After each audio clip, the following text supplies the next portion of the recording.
Très chers amis, bonjour. Nous reprenons l'étude de Yehoshua et nous sommes au chapitre 8. Nous nous souvenons de la défaite des bénis Israël lors de l'assaut de la ville de Haï. Cette défaite était due au fait que Achan avait pris du butin de Yéricho, alors que tout le butin de Yéricho avait été consacré à Hachem. Et maintenant, donc les bénis Israël sont leur demandé de repartir à l'assaut de la ville de Haï, après la défaite qu'ils ont vécue. Ils ne sont pas très enthousiastes. Alors, il faut les encourager. Vayomer Adonai el Yoshua, al tira val tehat. Dieu dit à Yoshua, n'aie pas peur, ne crains rien.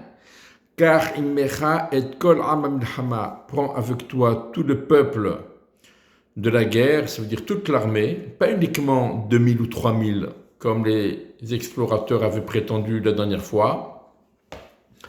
Prends toute l'armée. Vekum ale ha'ai. Et lève-toi et monte. Prends la ville de Haï d'assaut.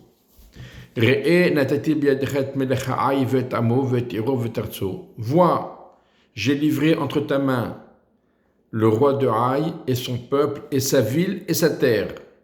Ve'asita la Haï ul malka, kasher asita l'Yericho ul malka. Et tu feras à la ville de Haï et à son roi la même chose que tu as fait à la ville de Yericho et à son roi. Sauf Rak Shelalah Uvhemta Tavozu Lachem. Si ce n'est à la différence près que le butin et les animaux, vous pouvez vous en approprier. Sim lecha orev la'ir maharia. Mais voilà, pour l'assaut de la ville de Haï, ça ne va pas se passer du tout comme pour Yéricho. Yéricho, c'était une guerre miraculeuse. On n'a pas tiré une balle, pas une flèche, rien. On a pris des chauffarottes, on a tourné autour de la ville, on a sonné du chauffard, et les murailles se sont effondrées, et la ville a été livrée entre nos mains. Donc c'était du miracle. Pour la ville de Haï, ça ne va pas se passer comme ça. Après, je vous ai dit, il faut agir de manière naturelle, normale. Et donc, Akadosh Baruch Hu dit à Yoshua, je vais te donner le programme de l'assaut. Sim lecha orev la'ir maharea. Place un guet, G-U-E-T, des guetteurs.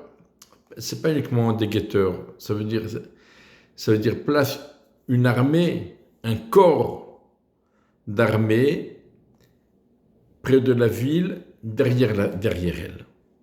Et on va voir ce qui va se passer, comment la ville de Haï va se faire prendre. Donc Akadosh Baruch Hu, il encourage Yoshua et il lui rappelle qu'il est là pour l'aider. Hachem va aider, va soutenir Yoshua et les bénis Israël dans cette guerre. On a déjà compris que tout dépend de la volonté d'Hachem.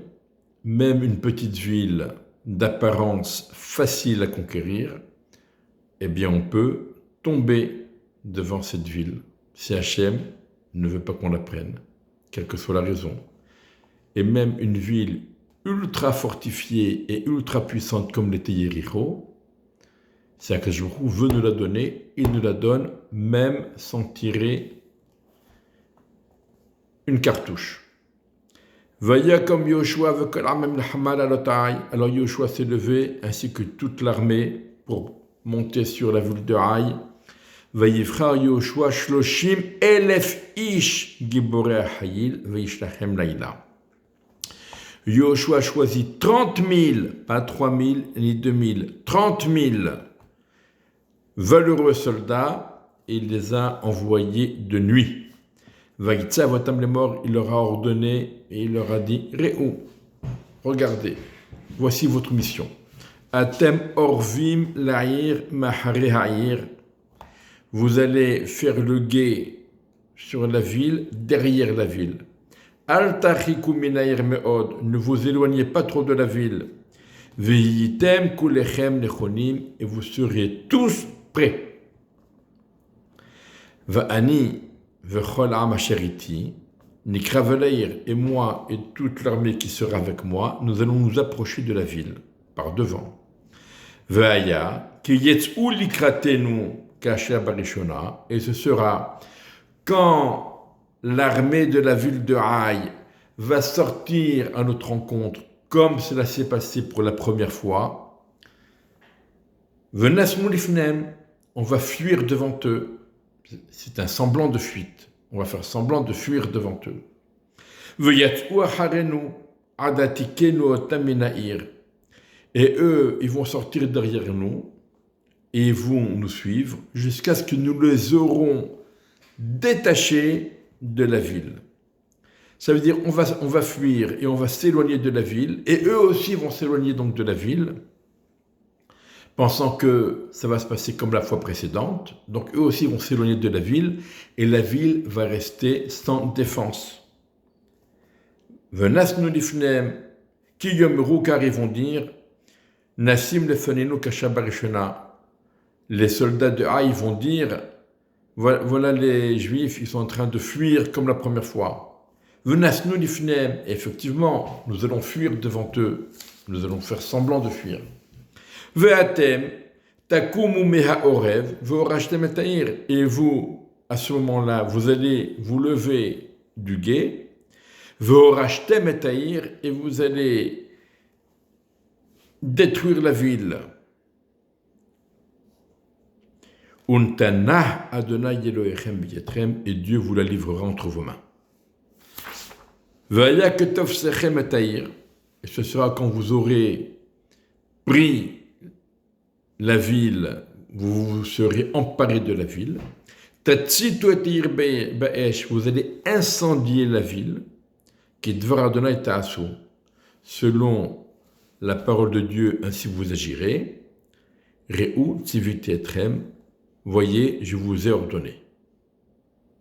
Vayishtachem Yoshua vayelchu el ma'arav, Yoshua les a envoyés. Ils sont allés rejoindre le point de guet. Vayeshevu ben Bet-El ou ben Haï. Ils se sont installés entre Bet-El et entre Haï. Miyam Laï, côté ouest de Haï. Vayalen Yoshua balaylahu betocham, et Yoshua a passé cette nuit-là au milieu du peuple. Alors pourquoi il a passé cette nuit-là au milieu du peuple? Parce qu'on se rappelle que Akadosh Baruch Hu avait reproché à Yoshua d'avoir envoyé des soldats la première fois. Il avait envoyé les soldats se battre, prendre d'assaut la ville de Haï, mais lui était resté dans le camp. Là, Yoshua, il a compris, il va avec l'armée. Il suit les soldats. Non seulement il suit les soldats, mais il dort avec eux. Il passe la nuit avec eux. C'est une façon de les encourager et de les enhardir.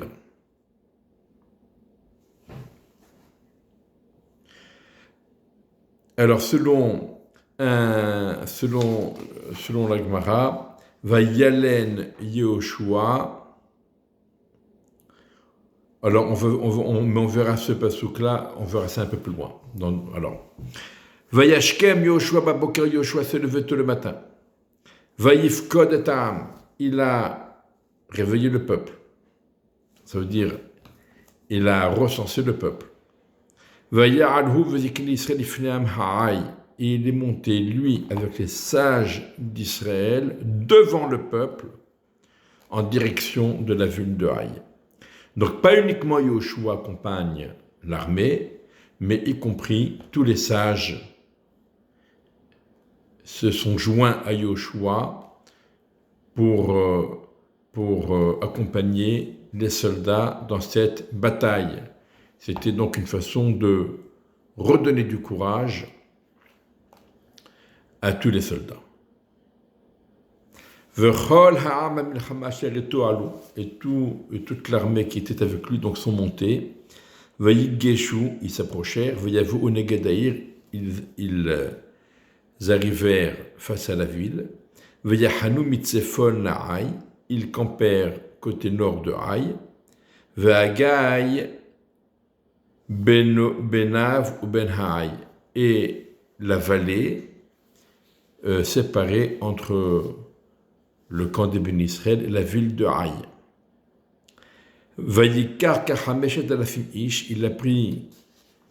Il a monté donc un groupe de 5000 hommes.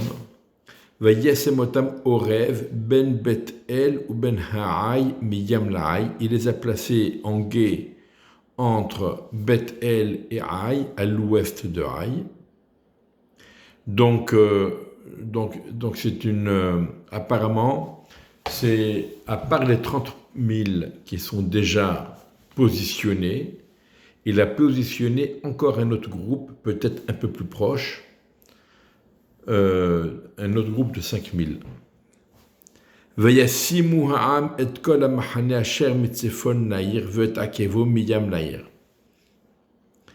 le peuple a placé tout le camp qui se trouvait du côté nord de la ville,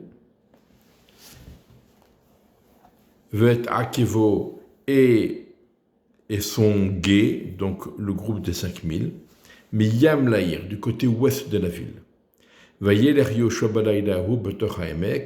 Et Yoshua est allé cette nuit-là dans la vallée. Alors, pourquoi Yoshua s'est rendu dans la vallée pendant la nuit? Tout simplement pour vérifier que chacun était à son poste, que tout le monde était prêt pour remplir sa mission. Et donc c'est encore une façon de montrer, de redonner du courage au peuple avant cette bataille. Ça, c'est la première explication, mais il y a une deuxième explication qui est rapportée dans la Gemara, qu'on se rappelle la visite de l'ange qui nous est rapportée dans le chapitre 5 ou 6, d'accord? Et lors de cette visite, l'ange a fait un reproche à Yoshua sur le relâchement dans l'étude de la Torah. Et la Gemara nous dit, c'est pour cela que cette nuit-là, Yoshua a fait un effort supplémentaire. Il n'a pas dit, bon allez, on a besoin de force pour demain, on va bien dormir, on prend un cachet, on va dormir. Non. Yoshua a dit, on a besoin de mérite, on va étudier la Torah pendant toute la nuit. Et c'est marqué Shelan be'umka shel halacha. C'est pas simplement qu'il a lu les Tehillim pendant toute la nuit, non. Il s'est investi dans l'étude de la Torah, be'umka shel halacha, dans les profondeurs de la halacha. Il a étudié toute la nuit. Pasuk Yud Dalet, verset 14. Vayhi kirot melech Haï, ce fut quand le roi de Haï il a vu ce qui se passait, donc les bénis Israël qui sont face à lui, Yoshua en tête, donc ça c'est l'armée officielle. Vayimaharu, ils se sont dépêchés. Vayashkimu, ils se sont levés tôt. Vayetzu anshe ha'ir likrat Israël amilhama. Et tous les villageois sont sortis à la rencontre d'Israël pour faire la guerre. Ou vecholamo, lui et tout son peuple, donc le roi de Haï et tout son peuple, sont partis en guerre contre les bénis Israël. La moed lifne ha'arava. Au moment qui convient pour la guerre, l'ifne ha'arava, donc devant la plaine, Vehu lo yada ki orev lo mahare Haïr. Mais lui ne savait pas, le roi de Haï ne savait pas, n'était pas au courant de la tactique de Yoshua, ce que Akadosh Baruch Hu avait dit à Yoshua de faire. Et donc il ne savait pas qu'il y avait des groupes armés qui se tenaient derrière la ville et qui n'attendaient que l'occasion de pouvoir y rentrer.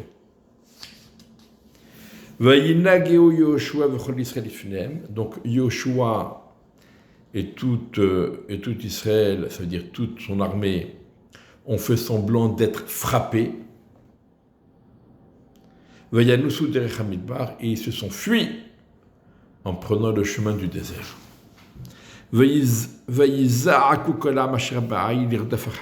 Alors tout le peuple de la ville de Haï, tous les villageois ont été appelés pour poursuivre les Yoshua et son armée.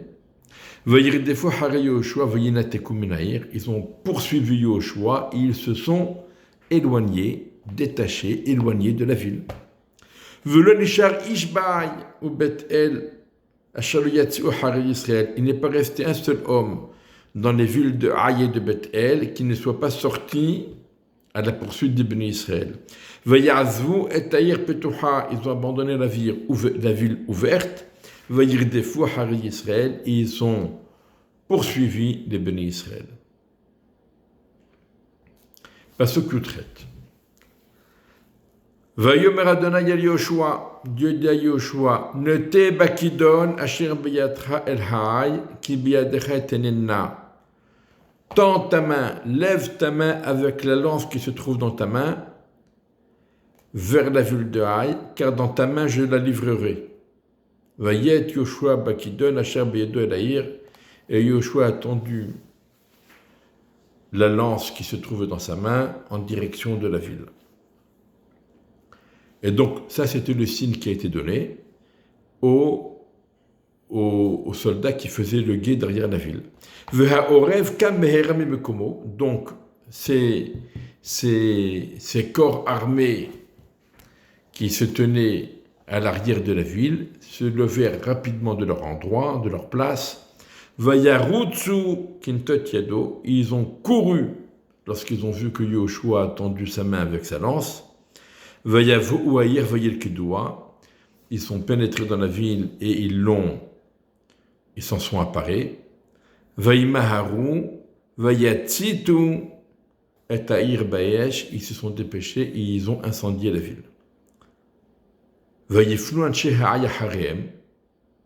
Et les gens de Haï, qui étaient en train de poursuivre les bénis Israël, ils se sont tournés pour voir ce qui se passait derrière eux. Vaïrou, ils ont vu. Et voici que la fumée qui s'échappait de la ville montait jusqu'au ciel.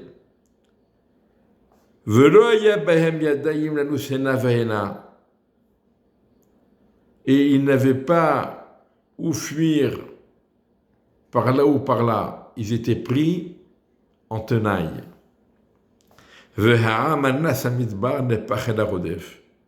Et le peuple qui avait fui, donc les bénis Israël qui s'étaient enfuis vers le désert, ils se sont transformés en poursuivants.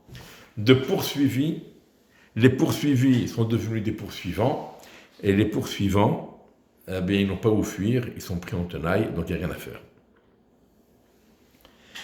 Et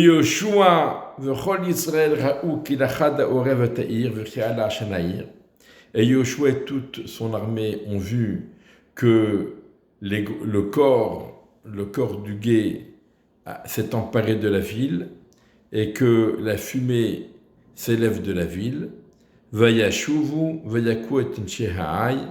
Et ils sont revenus, donc ils ont fait un demi-tour et ils ont frappé les villageois, les gens de la ville de Haï.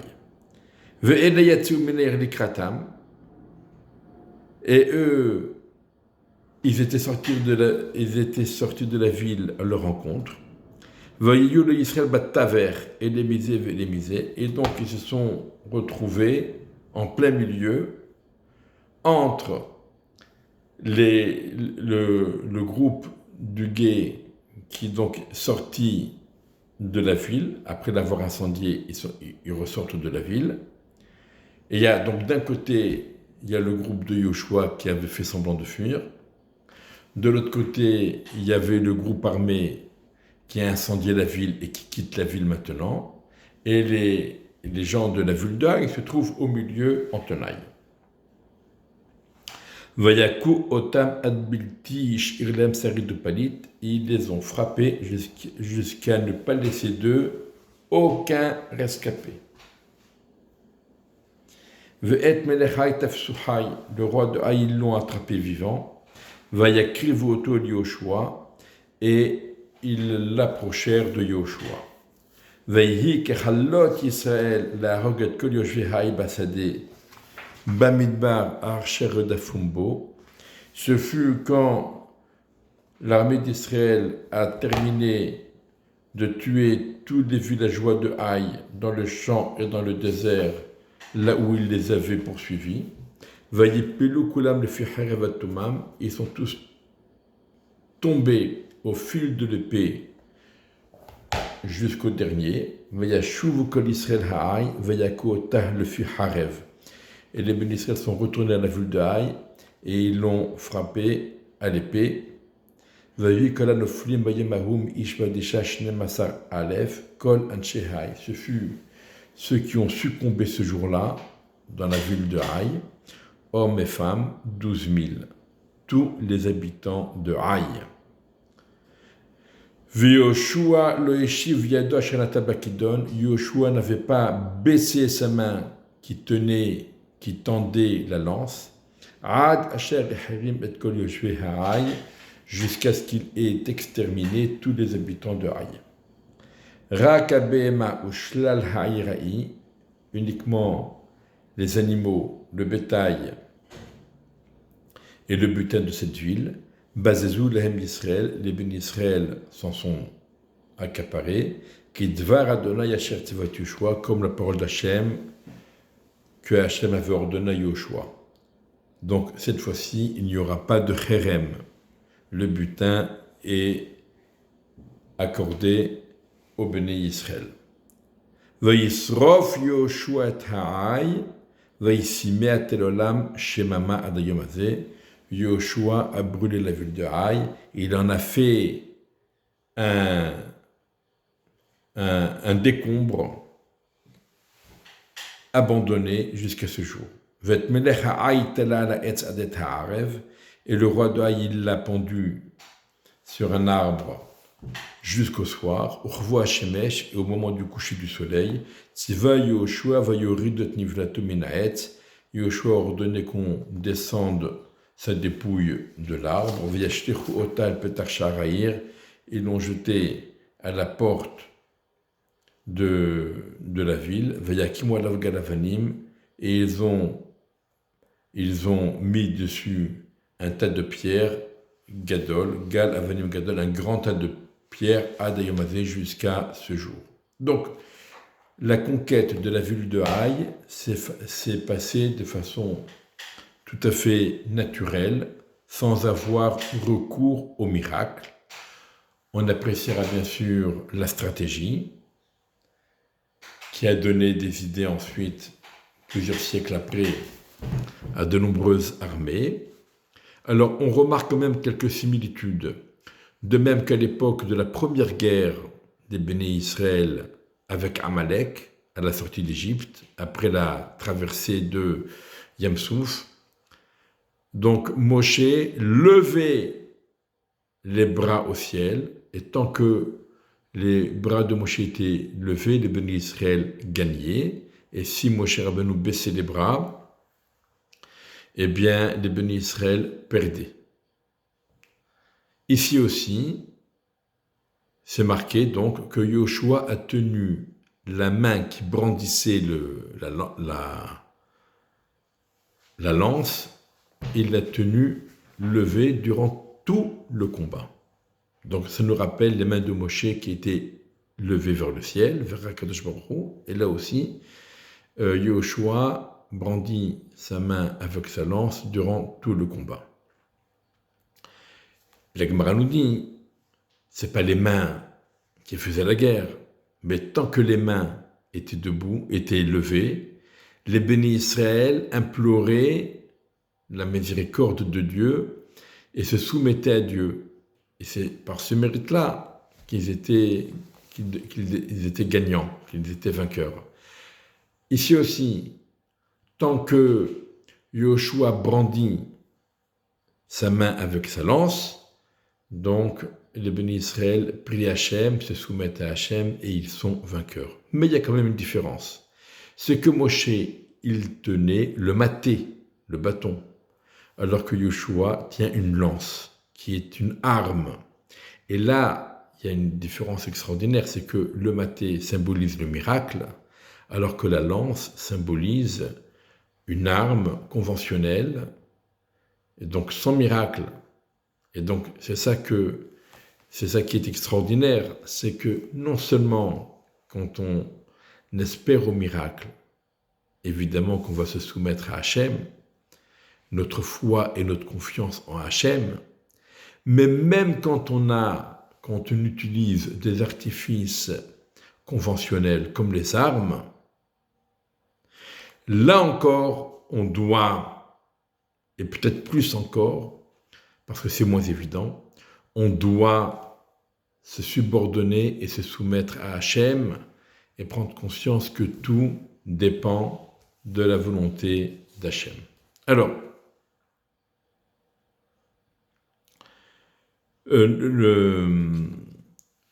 on a vu donc que Yoshua a passé la nuit qui précédait la guerre, qui précédait la bataille, avec son armée, être proche d'eux pour les encourager. Et on retrouve cette même attitude à l'époque de Néhémia. Alors vous savez que la date de l'Azkara, le Isgir, l'Azkara, aussi bien d'Ezra Sofer, Ezra le scribe et de Néhémia, ça tombait la veille du 10 Tevet, donc le 9 Tevet. Et Néhémia également, il relate, lorsqu'ils ont reconstruit Yerushalayim et qu'ils ont reconstruit le Beth Amikdash, le deuxième temple, donc ils étaient dérangés par des groupes ennemis, et donc ils se relayaient, certains travaillaient, pendant que d'autres montaient la garde. Et il fallait monter la garde même la nuit. Et donc Néhémia dit, on ne changeait pas de vêtements. On ne prenait même pas le temps de se changer, pas de pyjama, on n'allait pas dormir à l'hôtel, on rentrait pas à la maison, mais tout le monde restait sur place, sur le chantier, pour garder et pour être en état d'alerte si nécessaire. Et maintenant, nous allons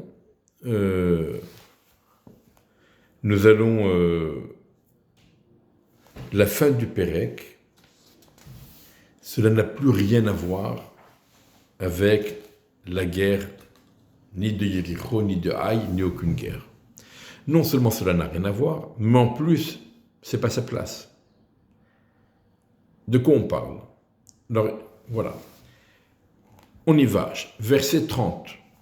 Az yivne Yoshua mizbeach l'Adonai Elo Yisrael behar Eval. Alors Yoshua a construit un autel en l'honneur d'Hachem au mont Eval.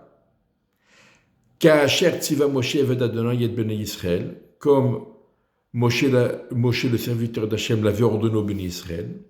Ka'katuv besefer Torah Moshe, comme il est écrit également dans le livre de la Torah Moshe, ça fait allusion au livre de Devarim, dans les parachas de Re'é et de Kitavo. Et là-bas, il est écrit Mizbah Havanim Shelemot, un autel fait avec des pierres entières, Asher lo enif aden barzel, sur lesquelles on n'a pas manipulé des outils en métal. Donc un misbéach qui a été construit en bonne et due forme, Donc on a construit au mont Eval, comme c'était ordonné. Ils ont apporté des sacrifices en l'honneur d'Hachem, ainsi que des sacrifices chez l'Amim. Vayirtov Sham ala Avanim, et Yoshua a inscrit là-bas sur les pierres, et Mishnet Torat Moshe, le résumé de la Torah Moshe, donc le livre de Devarim. Alors certains disent qu'il a écrit le livre de Devarim, et selon d'autres avis, il a seulement écrit les 613 mitzvot. Et Mishne Torah Moshe Asher Katav Lifnei Ben Israël, donc l'enseignement de Moshe que Moshe avait écrit devant les Ben Israël. V'chol Israël uzkenav, et tous les Ben Israël, uzkenav et les sages, v'shotrim et les policiers, v'shoftav et ses juges, omdim misé ou misé, la Aaron, se tenaient de part et d'autre de l'arche sainte, neged akonim alveim los Aaron Brit Adonai, proche des Kohanim de la tribu de Lévi qui portait l'arche de l'alliance de Dieu, Kager Kaezrach, les convertis et les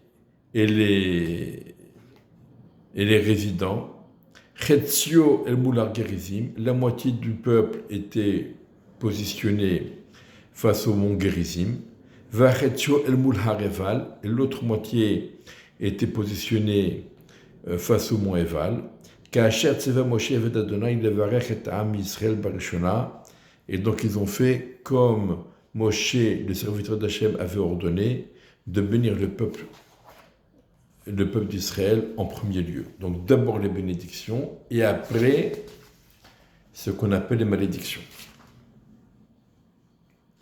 Vacharechen karet kol divrei Torah beracha v'kelala kechol hakatuv b'sefer HaTorah. Et c'est ensuite qu'a été lu toutes les paroles de la Torah, la bénédiction et la malédiction, selon tout ce qui est écrit dans le livre de la Torah. Lo haya davar mikol asher tzeva Moshe.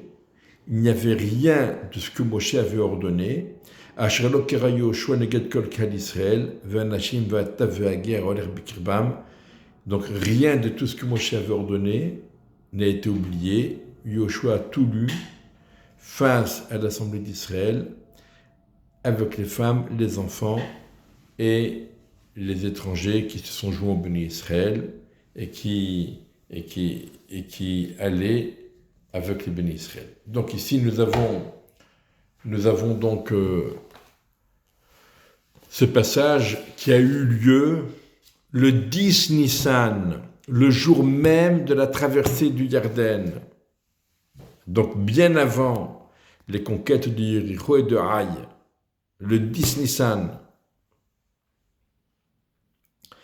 Et donc tous les bénis Israël étaient réunis à côté du mont Gerizim et du mont Eval. Et donc cela correspondait dans une certaine mesure à comme s'ils avaient reçu la Torah. C'est comme lorsqu'ils étaient tous rassemblés pour recevoir la Torah au mont Sinaï. Et là, une fois rentrés en Israël, ils sont tous rassemblés le jour même de la traversée du Jourdain, le 10 Nissan. Ils se sont tous rassemblés face au mont Gerizim et au mont Eval. Et ils ont construit donc un Mishbeach avec les 12 pierres extraites du Jourdain, n'est-ce pas? Comme le Radak nous l'explique. Alors, ils ont pris les 12 pierres extraites du Jourdain, ils les ont amenées jusqu'au mont Gerizim, au mont Eval, ils ont construit là-bas le Mizbeach, ils les ont enduites de cide, ils ont écrit soit le livre de Devarim, ou alors les 613 mitzvot, ils ont apporté les korbanot, ils ont mangé, ils ont bu, ils se sont réjouis, et ils sont revenus au Gilgal, là où se trouvait le camp des Béné Israël. Tout cela pourquoi?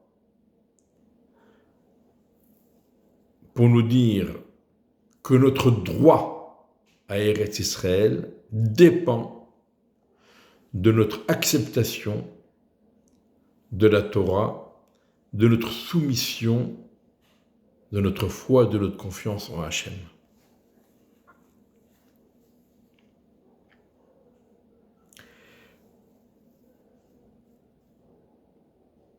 Voilà, continuons dans ce chemin, Bezrat Hachem, et que nous puissions bientôt revenir, dirigés par Misher Tzidkenu, reprendre possession d'Eretz Israël dans les bonnes conditions, dans un bon esprit de foi, de reconnaissance, de confiance en Hachem, de soumission à Hachem, avec la volonté d'étudier la Torah et d'accomplir les mitzvot.